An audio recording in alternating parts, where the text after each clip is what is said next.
It's Re-Up Alex. It's BMO. Rahiem Supreme. And this is the Re-Up podcast.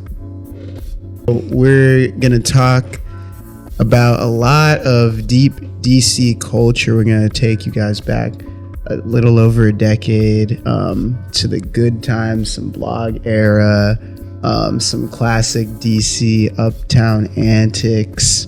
We're going to talk about beat selection, travel, a little bit about the car side of Rahiem and, Japanese imports, which I'm really excited about. And we're just going to dive into underground rap.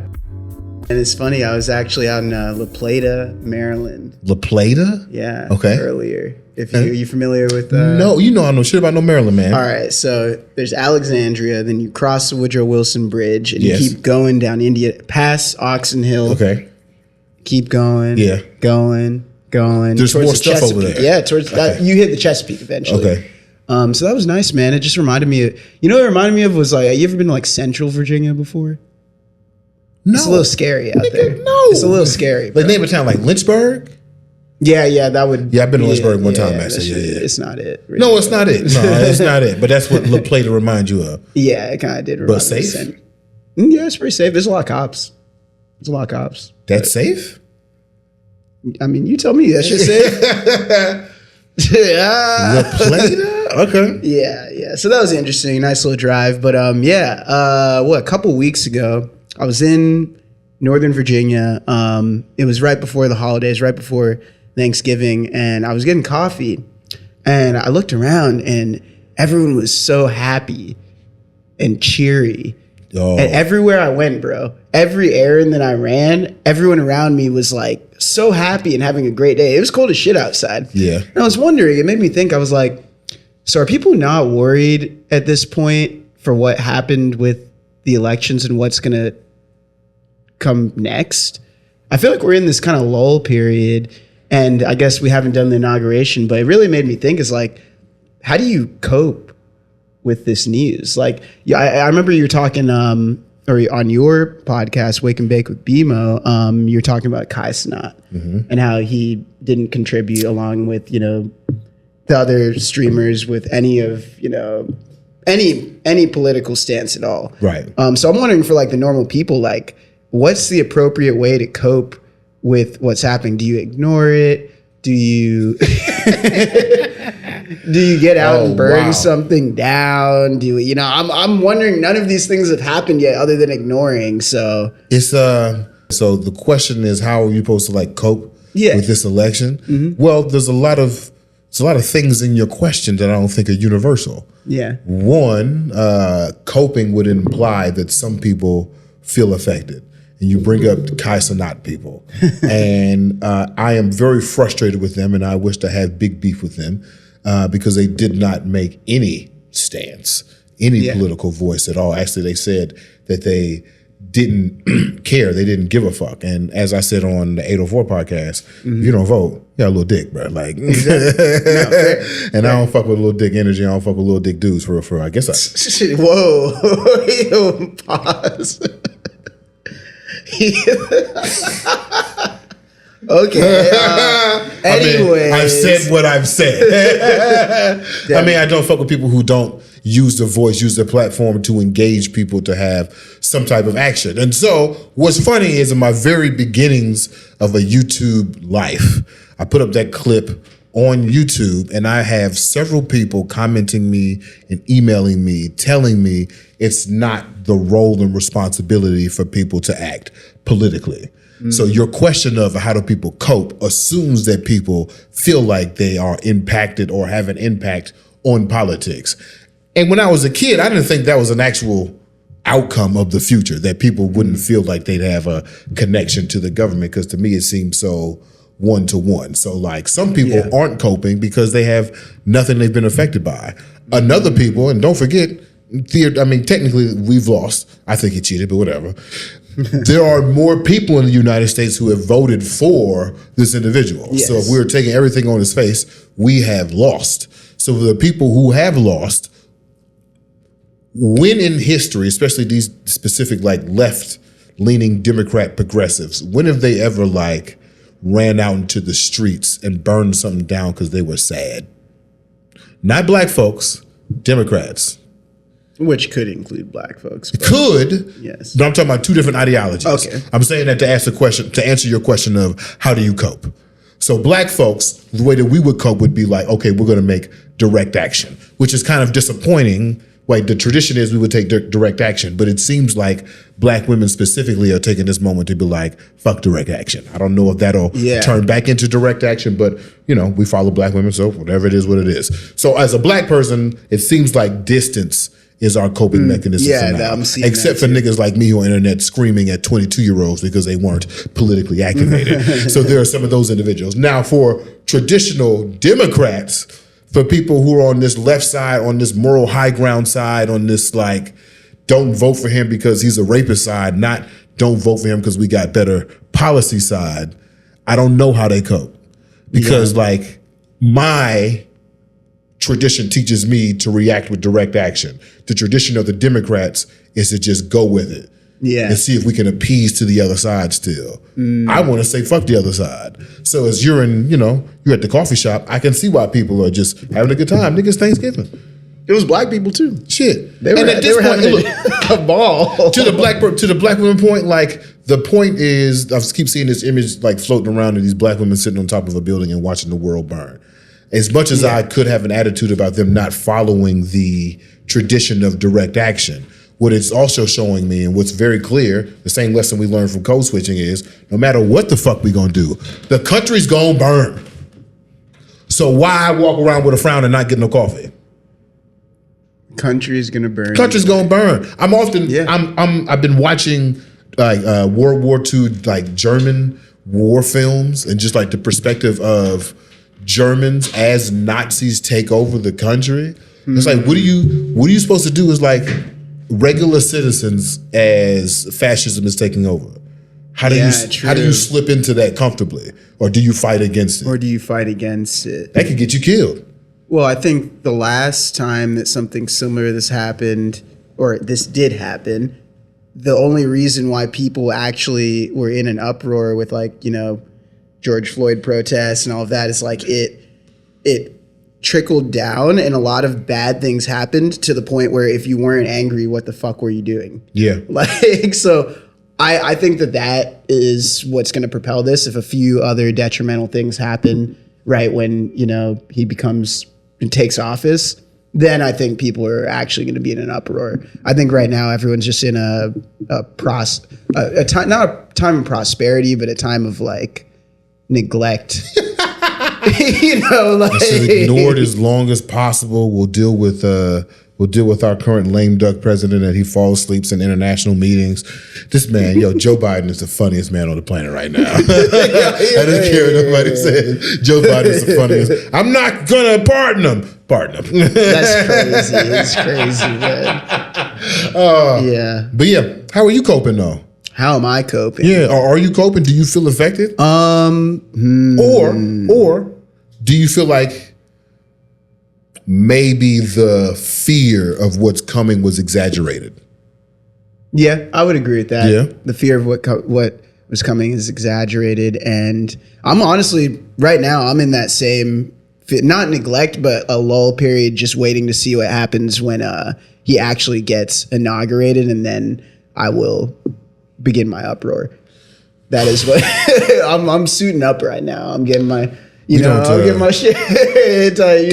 We don't talk politics often. We don't. But when I was watching the cabinet picks and I saw that he chose the Fox host as the Secretary of Defense. Yeah, that's crazy. That is crazy. But the thing that actually offended me the most is not his hosting of Fox. It's the fact that he was in the military, but he's like a private. Yeah. Like one of those first rank people. And you're going to go from private to leader of the military? That's crazy. That's literally crazy. Yeah. If you were what would it take for you as president to make that decision about the military? What would it take? That's what I keep thinking about. There's some money behind. Yeah, it's obvious. There'd have to be a bigger scheme than some money. Like, there'd have to be like, somebody had to be promising me some big shit. No. If I had to, I mean, I love you, but you can't be the director. Yeah, I can't. Come on, man. I know. I Come on, I believe in dog. myself, but I can get you another job. I can get you something else. Damn. Yeah. All right. That's fine. Well, yeah. Let's get started, man. Rahiem Supreme, Come on in, brother. come on in. Let's ride out. Yeah, Let's jump right out. in. I want to hear about how you coping. How you coping out in La Plata The boonies. with the primes on. I see you, man. Got the AIs on. Come on, man. Come on. No, I was gonna see you, man. I had to come right. Yeah, I seen those. You got I saw them. What's the word, man? Man, everything is everything, man. I'm just swimming through life, man. Yeah. Yeah.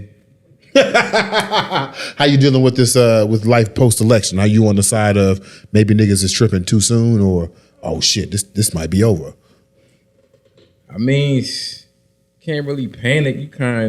We gotta like make the best out of the times we live in, like on some Taoism type shit. Like each generation, whether it's a catastrophic event or whatever, I feel like I don't get too crazy with it, especially after reading this book called Law of the Straw Man. Okay. Because it's like a lot of this money already yours, a debt, whatever the situation may be, a lot of stuff be kind of like systematically, you can get into like conspiracies or whatever the case may be, but it's like, this is not my bad, it might take me long to like articulate it. No, this is not a country, this is a business. Like when you Google USA, like in a dictionary, it's not a country, it's like literally a business. So everything is like based upon that. So if it don't make sense to them, the higher ups, however they want to like, capitalize money wise, or like, it's like that's where we at with it. Like whoever make the last decision, if that makes sense. Yeah. So, I mean, you gotta break the law to change the law, or whether it's gonna come to assassination, or if they want to cut the electricity off and EMP everything, they can do that. Yeah. They can put on the news propaganda of misinformation, you know what I'm saying? Yeah. They can put it in elementary school, tell you that this person was the first one to discover this, but then you got to come home and your parents or friends make you dig more deeper into it and find out exactly who was correctly. Yeah. It's one of them type of situations, Huh. Yeah. I think we just broke a little podcast history. I think for a guest to quote philosophy and the book in the first question, first time. Yeah, first time, crazy. right? No, right? That's crazy. It's like, welcome. Where you coming from, brother? What's going on? I don't know. Supreme, where you coming from? I don't know everything. It's just like certain shit. You know how some stuff just don't be adding up. You just like, all right. Okay. You had to lead up to this campaign. Mm-hmm. It ain't just happen. Right. You know what I'm saying? Like, I'm going to ask you a wild question. This is going to be a crazy question. Where did you learn to think? It got to a point after I was done being cool, high school, dropping out, whatever, being in the scene, all that type of stuff. Then you get to a stage where you just questioning everything. You know what I'm saying? And then that's when you start doing the research. Because you become, whatever you become a fan of, you become a student and you want to study and get to digging and all that type of shit. So you'll find little kinks of error. You know what I'm saying? You be like, wait, huh? That right there ain't, you know what I'm saying? That ain't adding up. Yeah, right. So, I mean, I'll say probably at the age of maybe 23, maybe, that probably was the beginning. Like, okay, let me do a little more digging on this. Yeah. You know what I'm saying? Yeah. Dang. Dang. You dropped out of high school, son? Yeah, I ain't finished school. Probably like 10th grade, bro. What? Yeah, I ain't finished school. I'm surprised. Okay, I'm surprised because I was just looking up my man Christian Louboutin. You and Christian Louboutin the same skin color. I don't know if you know this. Did you know that? Nah, I didn't know that. We didn't talk about this before? We talked about it on the last You and Christian Louboutin, you're like the same skin color. 18. And that nigga also dropped out of school. Okay. And started running the streets, trying to figure out what to do, being on the scene. And then he started being serious about the craft, right? So I kind of trying to figure out, like, my mother would have I think I'd be dead if I dropped out of high school. I think she would have legit murdered me. I won't blame her. I mean, that's what the parents, they supposed to just make sure you get to school, finish it and all that, and take care of everything else. You know what I'm saying? Making sure you eat somewhere to sleep and all of that. But you still made it here though. Yeah. That's why I'm astonished, bro. I ain't gonna hold you right now. I'm astonished because my mother's timeline, you'd be dead by now. But you right here talking to me. Nah, so I'm very curious. Like you talk about like some of the first subjects that got you into digging deeper. When I listen to, I'm saying I'll say because when I listen to you rap smart. No, I appreciate it. You remind me of smart niggas from the late 90s when you rap. Am I wrong? Was I tripping? No, you're right. I feel like you got a few different sounds. Talk about it. Yeah. It's like, I mean, you know how I usually do with the listening. I'll listen to like some of your first projects that I can find on anything. You know, at first I was on Apple Music and only went back to like 2023. So I went to SoundCloud. The John that you got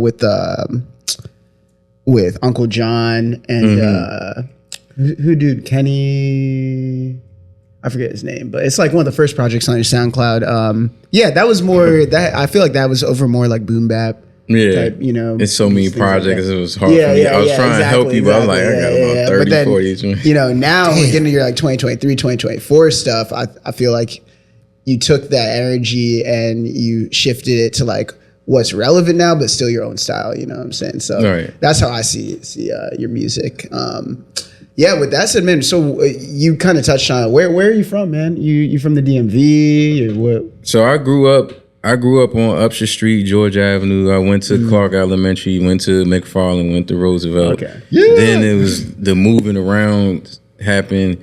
Usually at the times, my father was like incarcerated here and there. So it'll get rough when it's just a mom and 5 kids. So you move into projects wherever she could get, you know what I'm saying? You might be in Maryland 1 minute, you might be in Virginia 1 minute, public housing, sharing space with an aunt, grandmother, shit like that. So, but definitely grew up, upbringing, definitely uptown for sure. Like the whole Chinatown era, MySpace, go-go days, all that, you know what I'm saying? People getting robbed when Jordan was at the MCI Center with the suitcase Jordans and all that. Like, definitely hometown for sure. So you talking about I'm in love right now, bro. I always said if I was from DC, I want to be from uptown. Upshur Street, low-key. Round Gallatin. That's where I want to be. I want to be from Round Gallatin, brother. Right. Yeah, definitely hometown for sure. Bro, that sounds beautiful. That's before getting robbed. What was it after that? Verizon Center. Verizon Center. It was airing the shit out this jump for sure. Like. That's crazy. Whoa. That's crazy. Okay. So how does that influence the sound and like how you become a musician and an artist? Every now and then I try and incorporate go-go samples or just referencing places and stores, you know, places eating at, you know, whether it's Eddie Leonard Carryout by 640 or Saviato shots, staple things that represent, you know, phone posits, Tim Duncan shoes, you know, back when we was slitting our jeans on the side, all like just try to make sure the relevance of like what's going on, how important I want it in the track, you know. So I try to sprinkle it here and there, or try to represent it in some type of way. Yeah. So they know what time it is. It's important. That's how history stays on the correct path, right? Like you were talking about earlier, because it could get skewed, you know. Yeah. The era that you're talking about, like they're young people in the DMV area who have no idea what you just talked about at all. They have no right. You know what I'm saying? Like if you don't educate, especially in your music, because you know we've talked about this on the podcast before. Music is cool because it presumably lasts forever on the internet. Oh yeah, you know what I mean? Like that's great. Yeah, it probably won't get erased. Right? Yeah, they're gonna dig up. They're gonna find all that on there. Yeah. How would you define that era? I just wrote a very good story for this magazine called New Nair, and it was called The Makings of Chocolate City. And I talked to a lot of visual artists who from like the 60s to about 6 years ago had no problem referring to the city as Chocolate City. But I never really hear hip hop artists talk about DC like with the words of Chocolate City. So how would you like describe that era? And is that accurate, you think? Is it too corny for the rappers? No, I don't think it's corny at all. I mean, sometimes we might just forget because it's been so much time. If something you ain't been touching on, you kind of just... Oh, damn. You know what I'm saying? But it's definitely... Yeah, I mean, it's definitely Chocolate City for sure.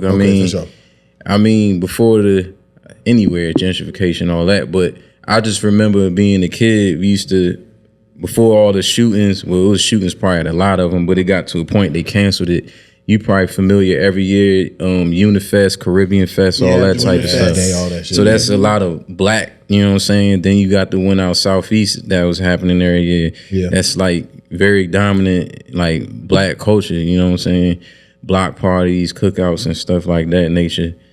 But that represented us. And then, like you said, the local brands, We Are One, Sabiato, Madness on Georgia Avenue. It's just those was like things that would, or slide out Iris and Mars, the whole store with just go-go tapes. If they was cranking too hard, you trying to see if they got the recording of that, that live, you know what I'm saying, performance. So it was a lot of things, you feel what I'm saying? You think that's like, what are some of those things you think are missing, like you can feel are missing now? Everything. Definitely, I want to say everything because Unifest and the Caribbean Fest was crazy. Like experiencing that as a kid and all that, like that's something I wish every kid would like experience, even if they ain't from out here. Because you just going block after block after block, and it's like a marathon of shit going on, and music and food, and you know what I'm saying. It's like you got to breathe and smell it and be there, and then you like, oh, like, you know what I'm saying. And the go-go stuff, of course, people from out of town that ain't familiar with that'll just bring them in our world, sonically and energy-wise, because it ain't much different than you going to Africa, you don't know what they saying, or Indians or something beating tribal, spiritual thing around a fire. Yep. But that was our sanctuary, you know what I'm saying? We get our fit off in the picture booth, you know what I'm saying? And then you hoods in there, whatever, people shouting you out, whatever, booking you some good, you see something you like up in there, you booking a joint up in there, whatever, and then the music cranking, you know what I'm saying? And then people might not understand if they not from around here, but they cranking, like they might redo songs, but they do it in their own way. Yeah. It's a live band, so it's different than just hearing music on speakers. Now you feeling the energy from like each instrument. So it's like definitely DC. Definitely, I mean, here and there you might hear legends like refer DC and say is a like. They put DC up here like the way they respect it, you know what I'm saying? Yeah. Because they witnessed that, even though it might not be in like a commercial level like thing. Because I mean, it been times, if I remember, Scarface, Devin the Dude, every now and then Backyard or one of the bands, they'll do a show with that artist. Yeah, with them. You know what I'm saying? So it's like it's just little shit like that, Yeah, Backyard. It's actually a funny little story. So I went to the folk festival in Richmond, which at first I was like, why the fuck would I? Yeah. Like someone, everyone kept talking about it. So I was like, all right, it's down the street from my house. Let me see what the fuck's up. The headliner was actually Backyard. Yeah, at the folk festival, which was I thought it was gonna be like white people folk music. You know what I'm saying? It was actually they had a good mix of like everything, and they had stages, and it was so funny to me because rarely I've actually never seen people enjoying go-go outside of DC. So I was like, bro, I gotta get deep in this and just see how they're dancing. Like I want to see what happens when that part there's a lot of different kind of people there, but there's a lot of white people. You know what I'm saying? I mean, because there were black people. Nah, there were a lot of black people. You see what I'm saying? You see a different white people. I'm not just gonna say it wasn't all white people. It wasn't all white people. Because there's a college. I got you. But damn, it was funny, bro. It was. I think I took some videos. We gotta put that on the feed, man. Yeah, I have to. But it was interesting. But tying back to what you said, though, it got them moving, like tribally. You know what I'm saying? Like they're experimenting with dance moves that they didn't even know that they had in their body, right. like type shit. So it's very interesting, man. Go-go will just have you in that space. Have you performed with go-go bands before? Nah, I wanted to do something. Supposed to, like, a summer or two, I got to contact like some band members or whatnot, but we ain't never probably got to spin the block again. Yeah, I'm I'm always surprised I don't hear more go-go samples in local artists' music. Yeah. That's a fact. What's up with that? Y'all too cool? They gotta I didn't find accuse y'all twice. Yeah, it's now, hard to get sorry. the samples. they gotta find a pocket. Like, I did that joint probably a good maybe 2-3 times. Yeah. You gotta find a pocket because everybody's splash is different as far as referring to splash, like how they flowing, Right. or they rhyme patterns and stuff like that. So once they produce, or if they could hear something and figure out how they gonna orchestrate it, they could just like go from there. But like you say, when some stuff kind of necessarily like fade off or something, they not, it's not brought to their attention, they not really, Yeah. whatever the sound going on or something, they might be just trying to dig in on that. But like, you sit down, just be on some experimental shit, you should be able to like execute that. Yeah. And it's just figure out your pocket and the BPM. It ain't really that hard, you know. Maybe to you. Yeah. Maybe to you. I mean, oftentimes we have this on this conversation. On this podcast, we have a conversation of like who's skilled and who's trying to make products, basically. Yeah, what's in the time? Yeah. Yeah. What do you think you land in that little spectrum? Like, are you trying to exhibit a skill, or are you trying to get into the flow of, okay, I need to make this song at this sound so I can make this many views this month? Yeah. I don't necessarily. I'm one of them people. I know my shit is like niche or like boutique type of thing. Like, even like my rhyme pattern ain't, you know, I'm changing different voice tones and flows and all type. I'm kind of unorthodox in a way. Yeah. So like, In even, the best ways. Yeah. Even from beat selection, like sometimes it might be a regular loop. And then sometimes it'd be like some shit like, how do you even figure a pocket on that motherfucker? Right. And you make your own beats, right? Nah, maybe really. every now and then. But I do got like the producers is like, okay, if I'm trying to get that feel, I'm gonna go to him and I'm gonna go to him. But Use like local producers in DC or all over, or like you have any specific ones you're fucking with? all over. Like my man 12 a.m. he from out here. I know you probably see him do stuff with Kuso. Buddha Monk from Japan. My man Aldovino, Boston. Recently DJ Muggs, that's a dude, Cypress Hill, and he got like the Shaver File, Soul Assassin and stuff like that. So it's like certain ones are like, all right, if I want something to sound more up to date or something, I'm in that mood, I'm like, I'm gonna go to him. But if I'm going for like, all right, I just need some cinematic shit to kind of get my point across, then I go to certain ones. But album wise, it's whatever I'm going through within the time. I don't really try to chase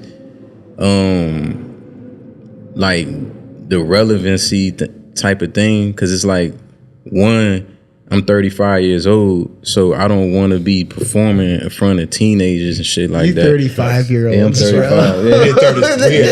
You feel me? 35, yes sir. That's when you start saying you're old, huh? That's right. 35. Yeah, it's around 33 when I start saying my age. But I'm 33 years old. You know what I'm saying? I can't be doing all this wild shit. It's like, what? I'm about to sit here and try to fit sounds, and then when I go to the show, it's like 17-year-old. You can't even rock with this. This is probably my last year rocking with the youngins. You know what I'm saying? I've It's thought like, about what? that.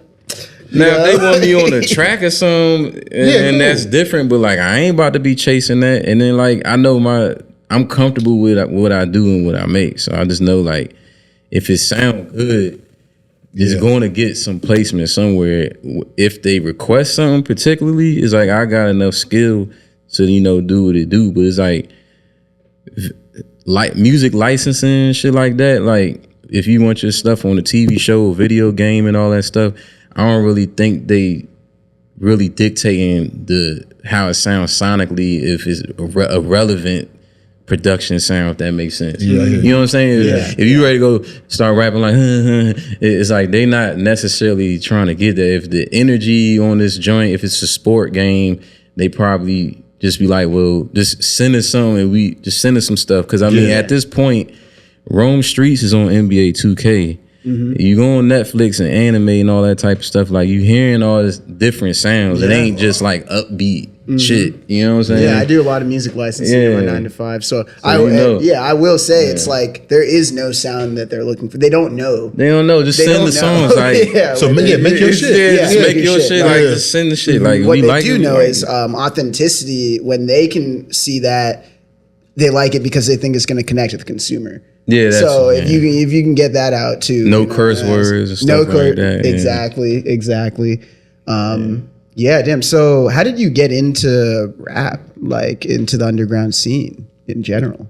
So I always just like mess around freestyling when I was young, around the homies, smoking whatever, we doing beating on the desk at school, all that. And then one of my exes, she was always like, I get to rapping with her because she was one of them like them Lauryn Hill type Erykah Badu vibe. And that was back then. When they were on. Yeah. That was back then. I was like, oh yeah, I like these Jones, no makeup and all that. I'm like, all right, bet. So she be trying to like rap with me and shit. Hell yeah. We just vibe. I'm like, dang, she really like a best friend other than like intimate shit. So we just be rapping and shit. She like, you need to like rap for real. I'm like, I'm not trying to like make that no career. And then I made my first mixtape, Genesis. And then my homeboy I met, cause she was going to Howard, Trey Banks. He from Philly, and he was like my first manager. So he like, I sent him what I was making. I think I was recording on like Mixcraft or something. I ain't even use a microphone, and then it was like records like that. And then he's like, nah, you need to put a tape together or whatnot.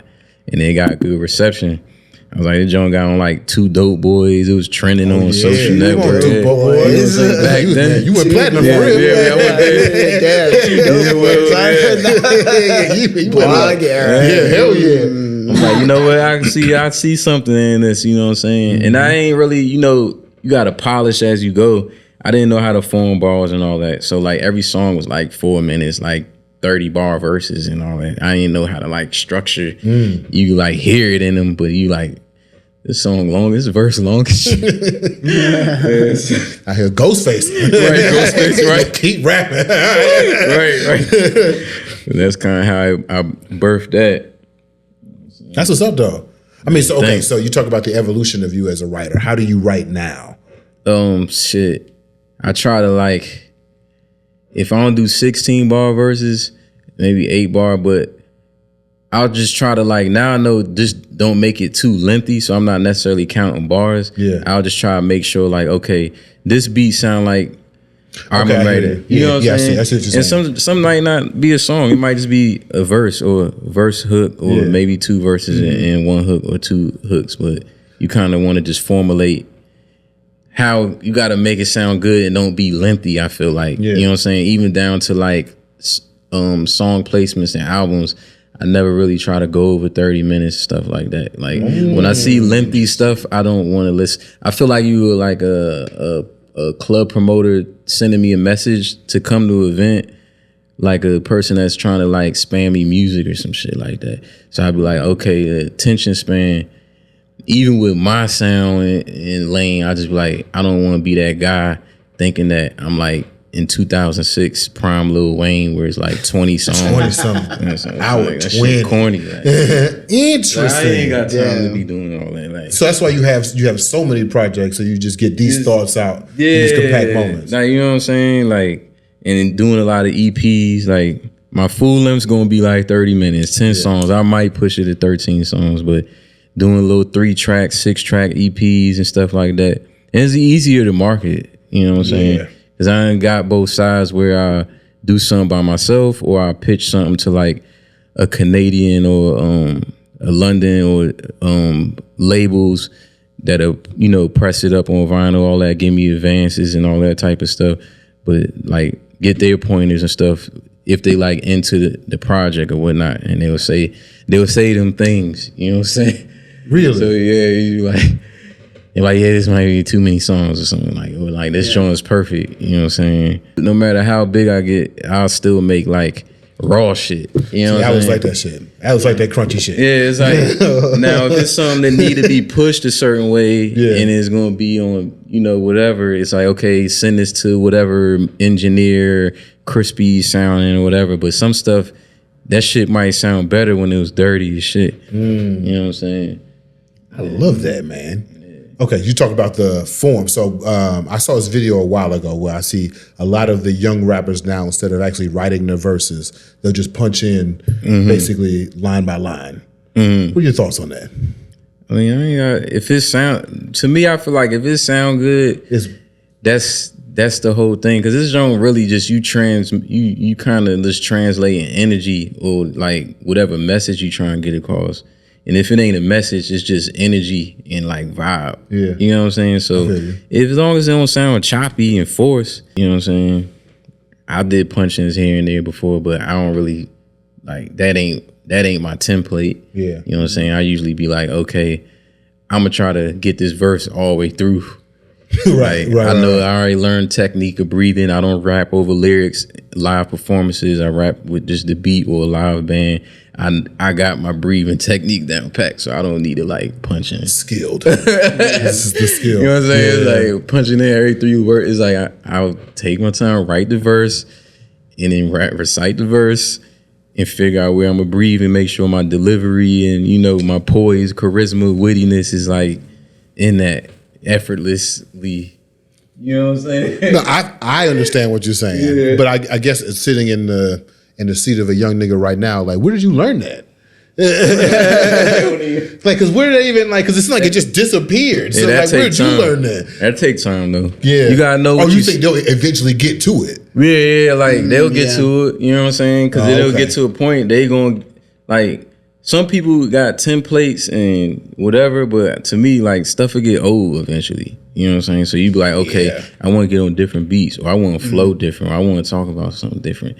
So I doubt you gonna want to be like punching in 10 albums in 5 years later. You know what I'm saying? Your voice even changed. Like I started out yelling on a lot of shit. Now I just like talk like how we talking. I can't even imagine you yelling right now. Yeah, it's like I'm not yelling. You know what I'm saying? You know, like, and then I be thinking about performing. If I'm yelling every jump or punching in, I'm gonna be tired like by 30. Tired. No, that's real. You know what I'm saying? It's like, that's real. I need this don't look like I'm effortless. 35.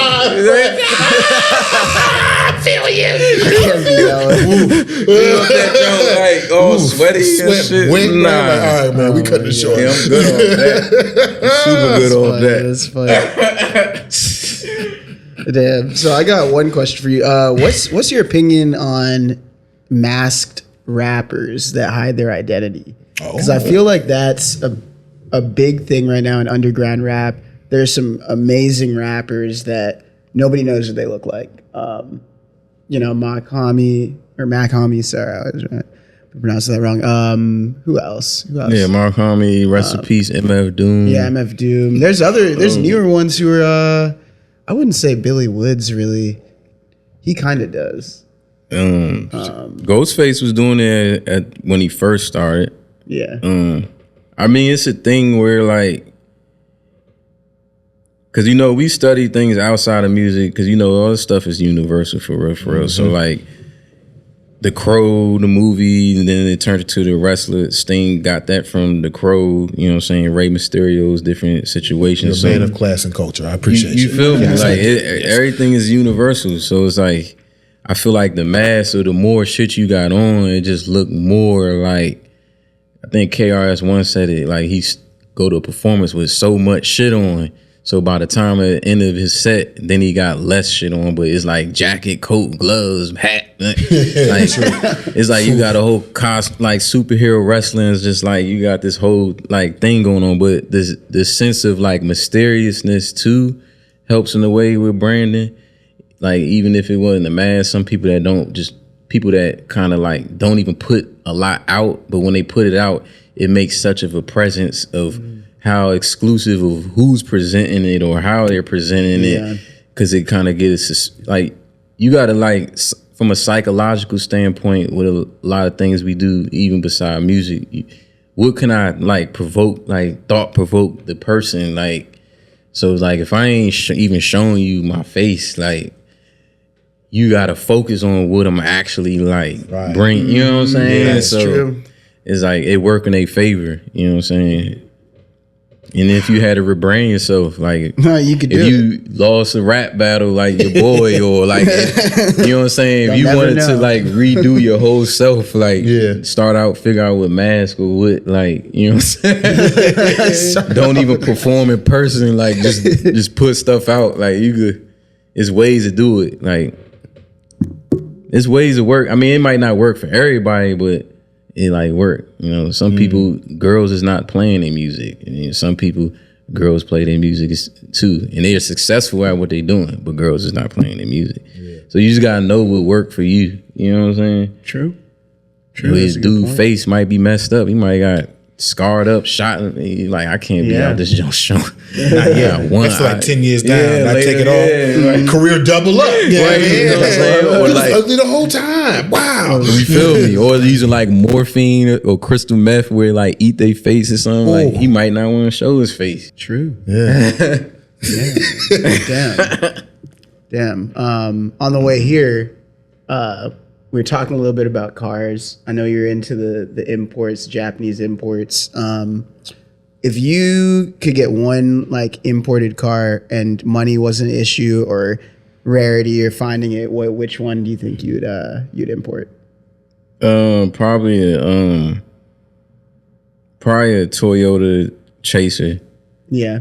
Yeah, that's I probably. never even heard of that one. Yeah. Yeah. So that's like so you got the mafia shit that's German.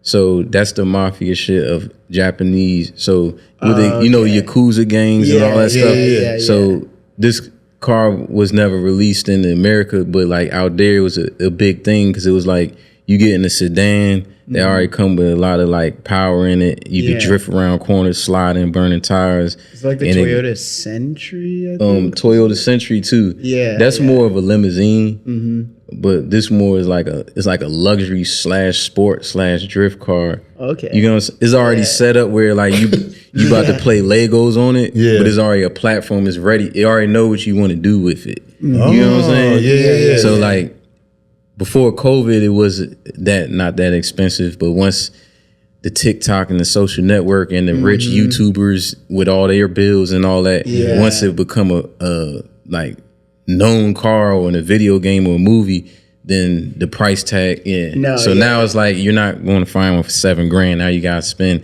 $30,000 or something that's like 40 years old. That's, you know what I'm saying, that's still gonna need They had no oil in the 20 years. Yeah, the crazy thing about, and I'm sure you know this, but like for everyone else, the crazy thing about Japanese cars when you import them, they don't let you drive cars in Japan past a certain mileage. And it's like low compared to like what we would drive cars to. I'm pretty sure it's like under 100K. Yeah, so every car you get they just decommission them after that. Yeah. And they like our stuff. They like our stuff. We like their stuff. Yeah, they like our vintage. Yeah, they love. So they will want a Hellcat and all that. Yeah, you know what I'm saying. We're like, I don't care about that. Like we shit. want it because it's right hand, like the steering wheel on the other side. They want ours because it's like left hand on the other. But people side. funny, man. I'd be People funny, terrified to drive on the other side, man. To be on the other side of my car, but driving, I couldn't do it. It's normal to me because I'm left-handed. It's just parking. Because my homeboy, he photographer, you might know him, Sean Cooper. That's your man. Sean is my man. Yeah, see, you that? Yeah, that's my guy. I got him in the JD and shit. He got a Z like mine, an 88 Turbo Z. He got the G. He got the right hand Toyota Surf, and he got a right hand van joint. The Surf. Yeah. I seen the Surf Sean got a the nice other little day. collection. Yeah, parking is like, That's the only thing I critique. Like No, parking, definitely, not like parking. That would be crazy. Parallel parking. On the other side of the Because you keep looking out the window, you think you not close, there. you far as you far as shit, and you did it like 4 or 5 times. You still far. You like, bro, That'd be crazy. it's like, That'd be crazy. and then like getting food drive-throughs, you gotta reach over and shit Oh like my that. god, you get out. You look cool though. Yeah, you look cool. Yeah, it's like, oh, hey. Then they got, how did you get this? There you go. Yeah, you had a little song. Japanese. Right. So, as a 35-year-old, how are you navigating the value that the internet puts on you? Because I feel like it's very, we both manage our platforms, and it's still very foreign to me to have so much emotional weight placed on people I don't even know, and to have so much like benefits coming from people that I'll never even meet. So like, how are you navigating that? Like 17 twice. How you doing that? Man, joint is like, I feel like if you was around MySpace time, which I feel like was the best social network, because even these joints we use now starting to seem like, and I don't know if it's just because we older and more stuff is way more important than just some internet stuff, but I feel like MySpace, it was way better because it was like, you got the music, the thing, pictures, all that. But back to what you were saying, them tactics aren't too different from that. Like just staying true to what you is and what you presenting and being consistent on that, and then just nonstop of like an avalanche ball effect type of thing. And then kind of like just trying out different avenues as far as like the marketing or the partnerships or whatnot, because that's a similar thing with my situation, because it started getting to a point I'm like, okay, so same results, same things is going to reach them. So I like, okay, with this specific thing that I'm investing in, maybe I shouldn't just put it out on my own muscle. Maybe I need to be pitching this around, because it do got the algorithm situations too. I always be thinking, okay, post this before 10 a.m. And now I'm at the point I'm not about to be wrapping my head around these things, but I think if I don't post with a phone picture or something, I think like the algorithm matrix thing knows when I get a old film production like curated idea and go get that shot, whether I'm using cars or women, whatever, and then sending it to a graphic designer and then posting it, or just getting the photo film back, they get a better reception. Or like if I do the Nike collab shoots, like my homeboy, shout out to Kevin, the Somewhere joint, where it'll be a shoe release and then he do the shoe joint with me, or I do the Under Armour commercial, a New Balance commercial. Those things, it will like, in a weird way, my story got hundreds of looks and is hundreds of comments and hundreds of plays, all types of shit. But it was like off of that though. You know what I'm saying? My regular shit, it do a few hundred or whatever it do, like whatever it do in a regular. But when it do like that, the balloon type of effect, you like, oh, so it knows when I do something like in that type of process. Like, and I'm the type of person, I like the super organic stuff that I can't never like shy away from, where it's like, this is like edited by me on my old camcorder, and like I didn't send it to an editor and all that. I kind of just wanted you to see like what it was, you know what I'm saying? Just straight here. Cause I feel like that, from a consumer standpoint, it helped a lot too.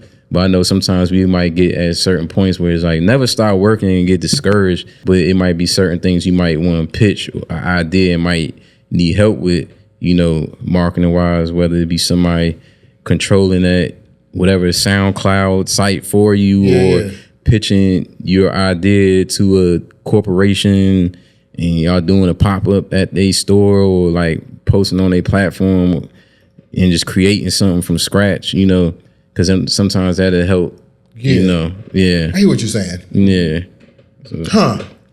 So you basically saying like that kind of mirrors how you would have to have done it anyway. You would have had to diversify your partnerships and your audience to get a bigger audience for yourself, regardless if it was on the internet or not. Right. You gonna it's only right too, because I mean, you gonna have your fan base. They gonna root for you all the time. But then you gonna be kind of beaten, because we perfectionists. So we gonna be like, all right, so what can I do to kind of switch up something, like instead of like it's like I'm gonna always do that because that's my thing. I'm gonna keep that going, but every now and then I gotta do the surprise attack off the turnbuckle with something like you a wrestling fan. You feel what I'm saying? Yeah. I feel it. Even events. You know what I'm saying? Even events. I'm like, okay, I do want to do a listening party, but it's like I can't just do like a regular listening party. We need steel chair. Right, no, I feel you, bro. No, I get it. Like something random though. Something random, but it still match your aesthetic. You know, we still wrestling. Don't get it wrong. Right. Don't get it wrong. But it's 3 niggas in the ring. That's gonna bring the people for some weird odd reason. It's like y'all want to come in, and then once they say, "Oh, some liquor is sponsored by this joint," or something like, or live tattooing, or like something just random as hell. It's like then next thing you know, everybody storming in the joint, and you like, oh, okay, I get it. This some you got on some psychological shit. Yeah, you gotta put some thought in this shit. Okay, so it's different tactics with that, like, because some of us we ain't a sensation where you popular in high school. And then you transition to that, whatever you got going on, and they all followed you on your social network. So now off the gate, you got 30,000 followers and verified accounts. And so anything you doing is like viral, and whatever you can try to pitch, it's easy to just lock it down and nobody politicking. So it's like figuring out them tactics, you know what I'm saying?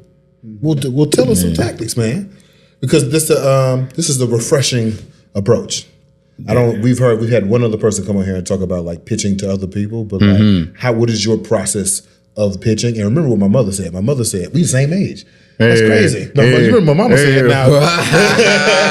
Now how are you taking what you had and now you have transformed that into like a pitching career? Like there niggas making millions off of this pitch strategy. I mean, and it's never ending. Like I'm still at points where I'm like, how can I get over this part now? Like it's still stuff I'm sitting on, can't put out because I'm like, okay, I can't put this out unless I get a few big features on this album, this big producer making the beats, and then I'm gonna pitch it to this label to make it sexy to them. Yeah, you know what I'm saying? Like, because it's like that's because you don't reach the point. It's like you got to do that sometimes. So it's like, and I understand because it's a business. You can't fall in love. Like we artists, but it's a business too, so you gotta like always balance that. So I mean, me personally, I'm pretty sure you nerd out on what you're doing. Like whoever inspired you to get into it, that's in a similar field, or who at them like levels or things that you into, you know, whether it's clothing or food or whatever it is, figuring out an idea and like kind of like cook that up and kind of like present something to them already basically ready, and having that idea where it don't sound like you freestyling it. That way they, from an investor standpoint or somebody, you know what I'm saying, somebody that's into what you're doing, they probably like, you know what, I'm about to like, let's sit down with this joint and figure how we gonna do this joint, you know what I'm saying? And then next thing you know, there you go, you know, and then you make it a thing. Like, okay, every now and then out the year, whatever other campaign I got going on, I'm gonna have this, you know, within that campaign somewhere in that, you know, because right now I'm struggling with the editorial aspect. Because I'm like, okay, one of these projects I gotta have it on one of these junks. Like I don't like the pitchforks and all of that type of stuff, but it's like you gotta know editor. Ain't nobody gonna give you the plug up. Even with the licenses, I always ask people, like, what's the license? You got to type in music producer. You ain't gonna tell me who you. All right, you know what I'm saying? Music supervisor. Music supervisor. I'm like, all right. So it's like, tell me. Okay. Right. You're not gonna put them in the group text. What I said, the 2025, put me on, man. Stop playing. They told you enough, so it's like, all right, it was valuable what they told us. They also letting us say you gotta figure it out on your own. So yeah, man, you gotta either be out in the field. We never know when these people gonna be in these environments at the same time. So not only the same time being out, but also knowing where and when, and also knowing like just Googling, searching who I gotta like reach out. Cause a lot of them joints do be reach out online. It's a double-edged sword. Some of them it do need to be somebody knowing somebody, cause it has been some vinyl labels where like I'm like, I'm not about to click on no inquiry, message, subject, and body and send this message. They probably got a billion of these joints. Right. So I'll try to get the texting people I know or something like, yo, I don't even know if they know somebody, but I'm about to just bring up this subject in the conversation, and hopefully I know such that. All right, so could you send them a text and tell them, because even though I ain't got a million followers, I am a hellhole legendary person where it's like even legends when I run into them, they know who I am. So at this point, it'd be like when you put yourself out there and be just a little more aggressive and kind of like don't wait on somebody else. Like even I got 2 managers, I don't wait on them to do everything. I got one in LA and I got one out here, but I still do a lot on my own because like if I wait, he might forget or he might not know. So let me go. You know what I'm saying? So it's still your career. You feel me? It's really it's like it ain't really a formula. It's like dedication. It's a little formula, but it's really dedication. So you know what I'm saying? Exactly. Yeah. Connecting.